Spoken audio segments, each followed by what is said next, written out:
But if we built a strong enough bond of connection and communication with the puppy, the answer is as simple as yes or no. You can literally go, no, we don't do that.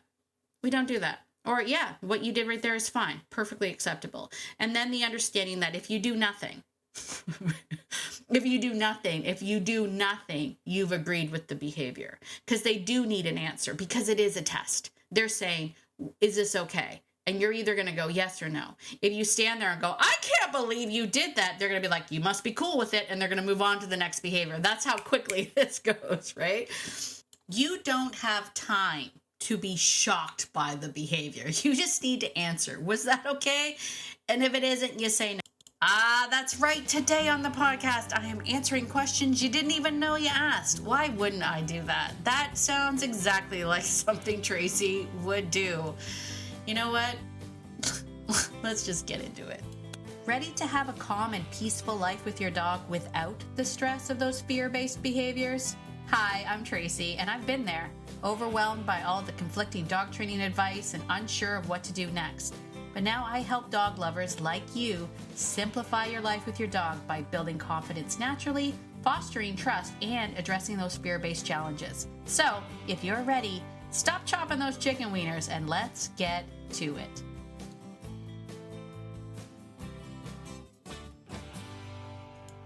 Hey there, friend. Ever feel like you're drowning in all that dog training lingo? You know, reactive, dominant, alpha, submissive, and you're just like, what does that even mean? I've been there. And honestly, a lot of that language just muddies the water. And that's exactly why I created the Doganality quiz. It's not about labels that make you feel like your dog is broken. It's about giving you a whole new lens, one that helps you understand your dog and not categorize them.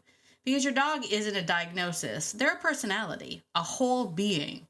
And when you start to see them through that lens, something really magical happens. You stop feeling confused and you really start feeling connected.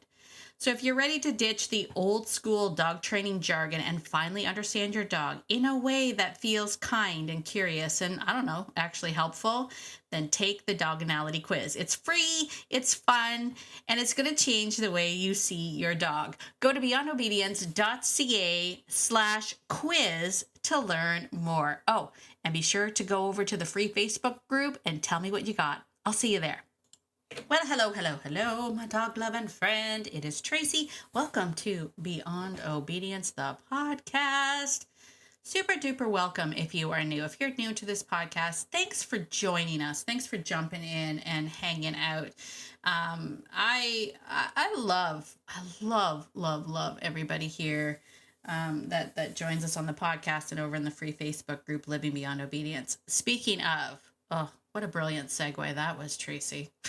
Speaking of our free Facebook group, Living Beyond Obedience, have you been in the group lately? Have you gone over there? Have you commented? Have you shared your pics? Please do. Please share your pics over there. I wanted to talk a little bit about that group in particular today because she says as she rubs her hands almost mischievously, when you join the Living Beyond Obedience Facebook group, you will see that I ask 3 questions, and we're pretty strict about you answering those 3 questions. So if you choose not to answer the questions, my lovely daughter Paisley is going to kick it back to you, and it's going to say, please do us a favor and answer the question.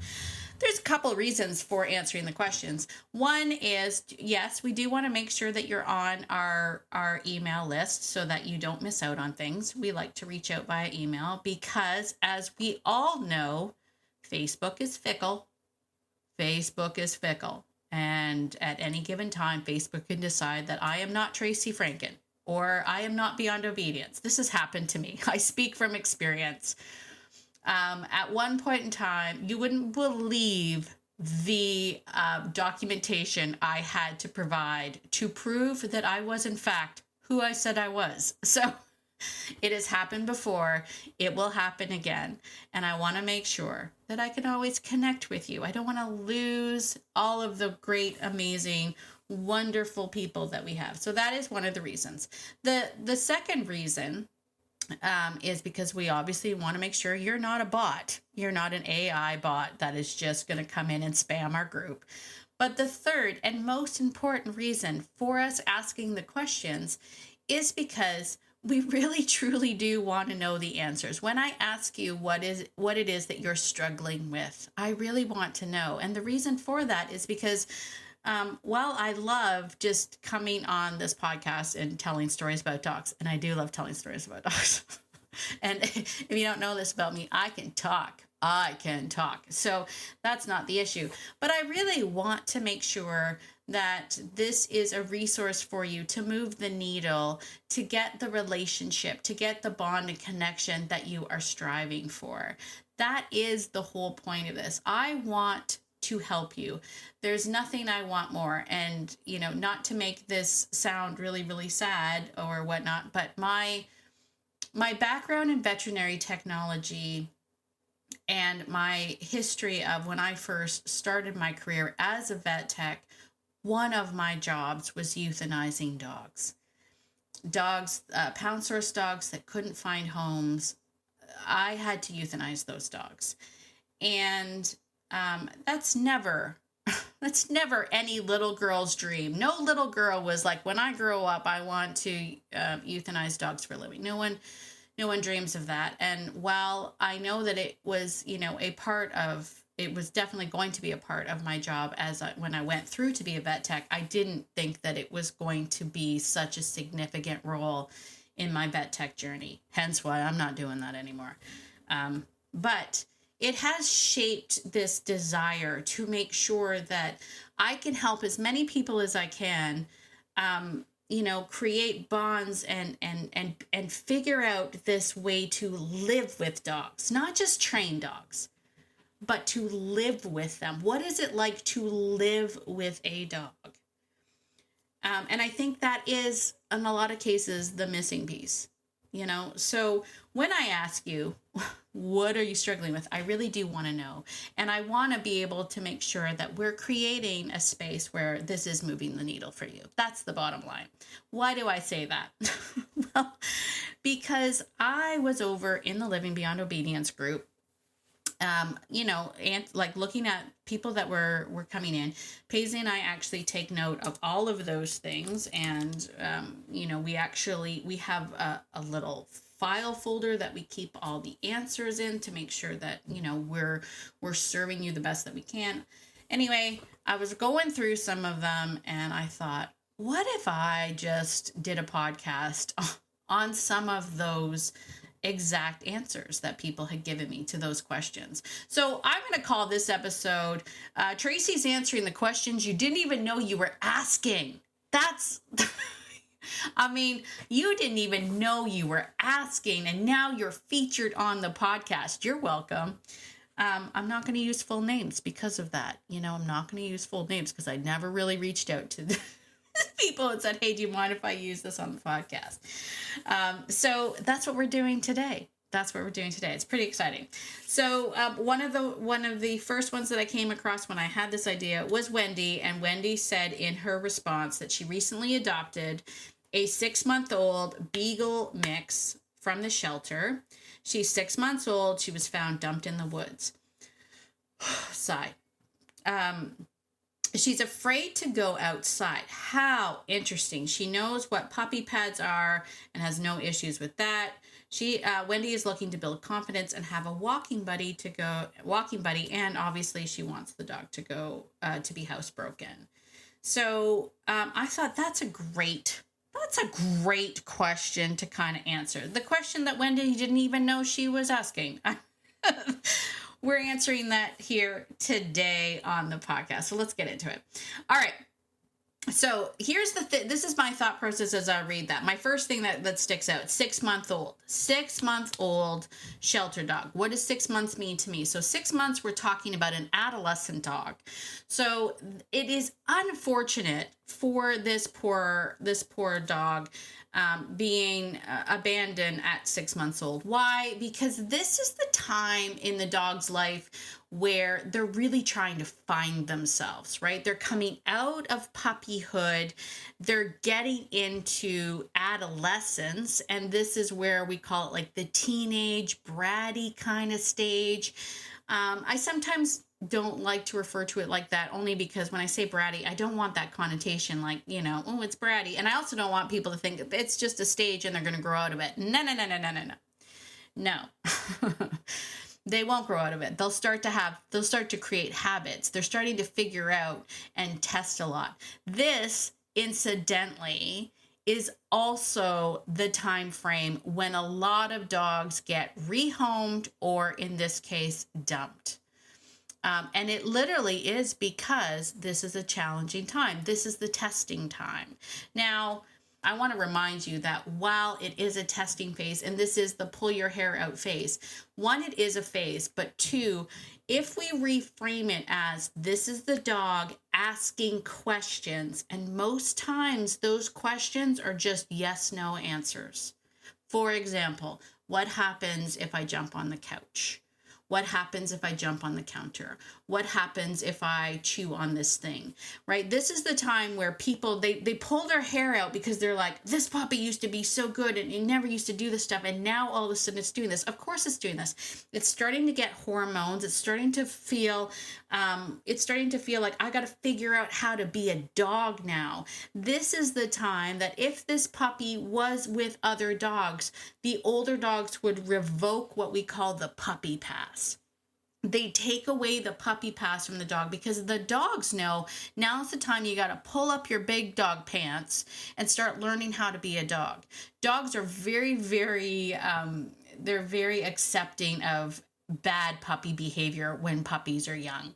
They'll allow for a lot of shenanigans from puppies. But when they get to adolescence, the adult dogs will start to be like, you can't do that anymore. You can't act like that anymore.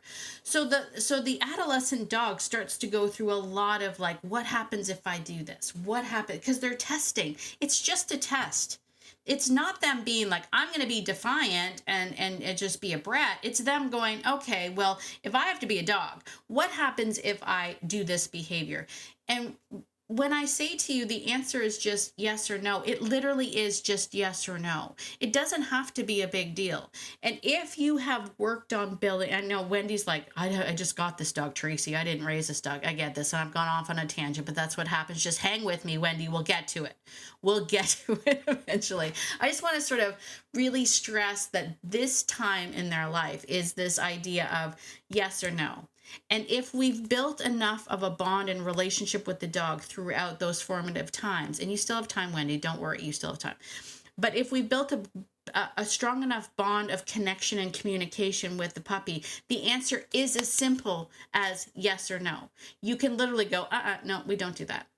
We don't do that. Or yeah, what you did right there is fine, perfectly acceptable. And then the understanding that if you do nothing, if you do nothing, you've agreed with the behavior, because they do need an answer, because it is a test. They're saying, is this okay? And you're either going to go yes or no. If you stand there and go, I can't believe you did that, they're going to be like, you must be cool with it. And they're going to move on to the next behavior. That's how quickly this goes, right?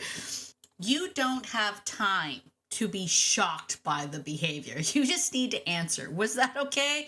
And if it isn't, you say no. This actually happened to me once. I actually came home one day and my Doberman was standing on the kitchen counter eating butter.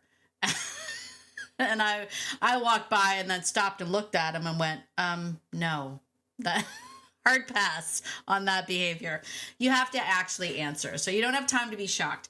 Anyway, I digress. The point to all of this is that for our dogs, this is a primal time for us to be giving feedback. So imagine poor, I don't know this dog's name. I was going to say her name. I don't know her name. She didn't tell me her name. Imagine this poor dog, though, being dumped off during this pivotal moment of testing and trying to figure out, who she is, where she fits in the world.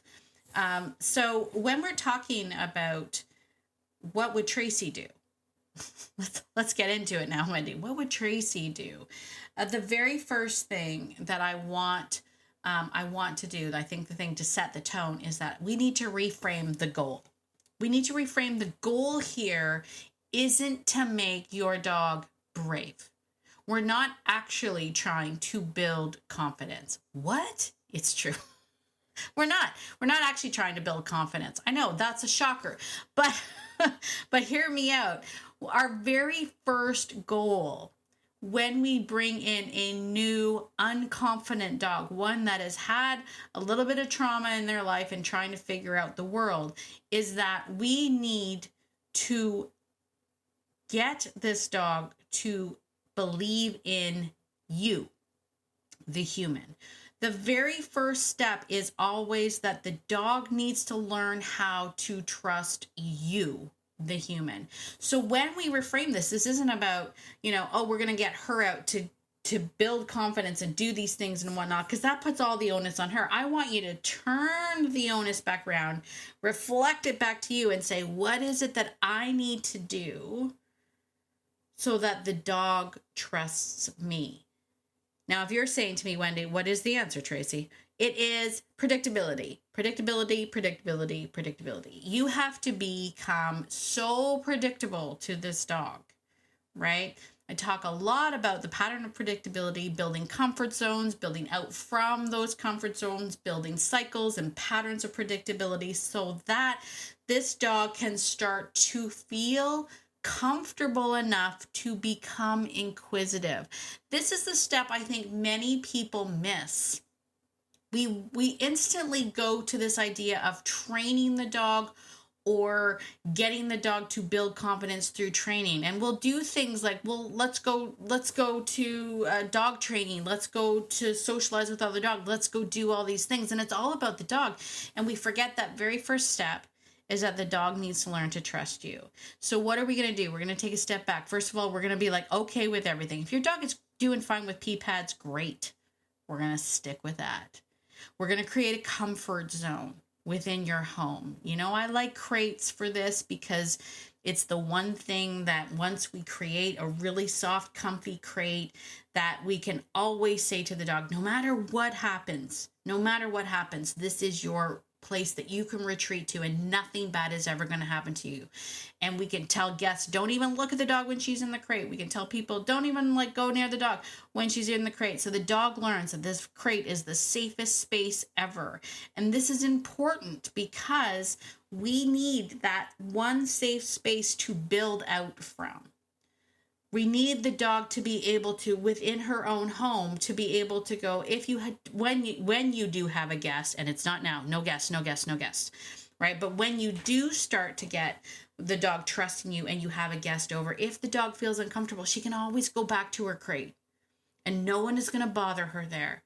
And her things are there and the things that she trusts and the things that she loves and everything is safe in that crate. And then we build out from that. And eventually your home will be her safe space. And eventually your yard will be her safe space. But when we start very, very small. So we build that safe space and we start to get you to be a very, very predictable force in there. A force that is calm and understanding. One that she can start to trust. We create daily rhythms that make her feel safe, right? What happens when she wakes up? Who takes me out? Okay, she's not going out yet, but you get the point. Who feeds me? What things are we doing? Wendy is always a buoy in a storm. Is that the right phrase? I don't know. She's always the calm. I'm sticking with seas as my analogy. She's the calm under the stormy sea. I don't know. The point is, Wendy, you're always predictable and you're always calm. You're predictable in your actions, but you're predictable in your emotions, right? You're never getting frustrated and all. I shouldn't say never. You can get frustrated, but know that, you recover from that. I don't want people searching for perfection here because, life is lifey. But my point is, predictability starts with you. You become that predictable safety in the dog's life. And that is the very first step, right? That is the very first step, not building confidence in the dog, not going out and doing things. So we want to let curiosity lead. We want her to start to move and feel comfortable to move first rather than us asking her to move or taking her places or trying to get experiences and giving her treats and feel better about this thing and feel better about that thing. I need her to feel better about you. And when she starts to feel better with you there, then she'll start to feel better about herself. And then the second step is once the dog trusts you, then the dog will trust the situations that you put her in. Big, big difference. Big, big difference. So we're going to start to do things like we're going to get her to try things. We're going to test and then we're going to retreat. Try, test, retreat. Try, test, retreat. That's all we're going to do within the comfort of your home. And then finally, in this first phase of your relationship, because she's doing the pee pad thing, she's starting to feel more comfortable in your home, our next step to start to move her forward, because we do, once we create a comfort zone, once we've created that, we understand that no real learning happens within the comfort zone. And I'm not talking about obedience. I'm actually talking about life learning. I'm talking about like that thing outside didn't kill me, right? That's the kind of learning that we're looking for with these dogs. But none of that is going to happen inside the comfort zone. And we know that. So we want to eventually, once we've built that comfort zone, she's really starting to trust us, then we're going to ease her out of that comfort zone, have her try, test, and then retreat. Try, test, and retreat. But how do we start off with that? Well, we're going to start off with just, being with her. So I don't want you to get her to do things. I want you to actually be with her. Literally be with her. Don't train her through it. Be with her through it. What does this look like for dogs like her that are afraid of the outside? It may be, what if you just sit by the window with her and we just watch and we just look out the window? Maybe not a lot of talking, maybe not a lot of talking, but starting to be really, really quiet. For those who haven't, tried or done the Be With stuff, we talk a lot about Be With inside the Fearless framework because I love it. And there's lots. I'm actually going to be adding some more modules to the Be With part included inside the Fearless framework because I want to take it sort of a whole other level. And so, but I want you to actually like be with her. Let's look at the things. If she's staring at something, notice the things she's staring at. What are the things that scared her? If a bird goes by, is it a bird that scared her? Cool. Now we know that birds are kind of freaky. No shade on that. My husband doesn't like birds. So if you watched Alfred Hitchcock movies, you don't like birds either, right? So we're just going to notice what are the things that are scary? What are the things that are upsetting you? And can we just sit? And can we just do this together?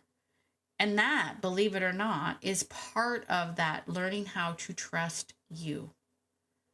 And if we don't do this step, then the rest of it just gets harder. The rest of it then has to rely on using food to change your emotional response to the trigger, which I'm not saying doesn't work.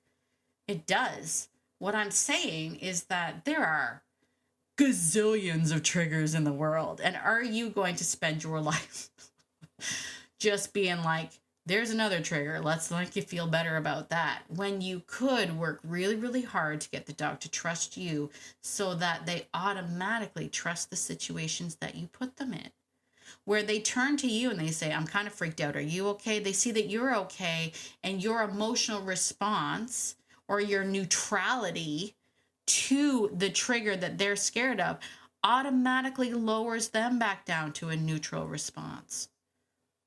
Wouldn't that be so much easier than constantly having to be like, there's a scary thing, here's some food, right? Again, not saying it doesn't work. I'm just saying there's a lot of scary things in the world. It's going to take you forever.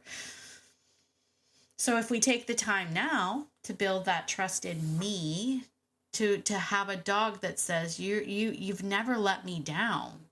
I've always been able to trust that you've got my back. It makes it so much easier. So that's where we would start.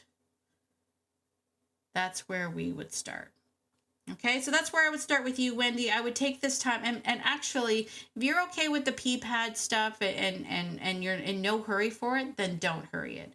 I mean, the next steps obviously would be, once the dog trusts the situation, you put them in, then we would, you would move from looking out the window to maybe now we sit on the porch or the, whatever. And then we sit in the yard. Like you would cycle further and further out and then retreat back and all of that stuff. You would do all of that. as you keep building. And the more that you do it, the more times that she survives that, and you were a part of it with her, she's going to be like, man, Wendy gets me. And now she's going to be more curious and more willing to follow you and to trust that you have the situation handled. So it's a beautiful thing. All right, where are we at? 25 minutes. I was going to do another one. Maybe have to save that for another time. We'll save that for another time. That was a good one. Anyway, thank you so much, Wendy. You didn't even know you were doing that, but thank you so much for telling me about your new dog, and welcome to welcome to Living Beyond Obedience. Now you're in a podcast, so thanks for that. If you have a question, did you know that you could actually send me a voice message? We have a new thing that I put on the website, which is really fun. If you go to beyondobedience.ca/contact, you can leave me, if you're enjoying the podcast, you can leave me a message about how you're enjoying the podcast. If you have a question, you could ask me a question there. You too could be featured on this podcast. Your question could be featured on this podcast. How fun is that? That's super fun. How do you do that? Again, go to beyondobedience.ca/contact. Leave me a message. Let me know if you're loving the podcast. Let me know if you have a question. I would love to feature you here, my friend, on the podcast. All right, I think that's it for today. Listen, if you liked this podcast, be sure to go on over to Apple Podcasts, leave me a 5-star written review, because that really does help. It pushes the podcast out to more and more dog lovers like you and I. Leave me a comment on Spotify. That's a cool thing, a good way to connect. Be in our Living Beyond Obedience Facebook group. You can ask questions over there, leave your pictures, get into part of the conversation. And as always, my dog-loving friend, I want you to get out there today and be the person that your dog thinks you are, because your dog thinks that you are amazing. And so do I. Have a fantastic day, and I will see you in the next episode. Bye for now.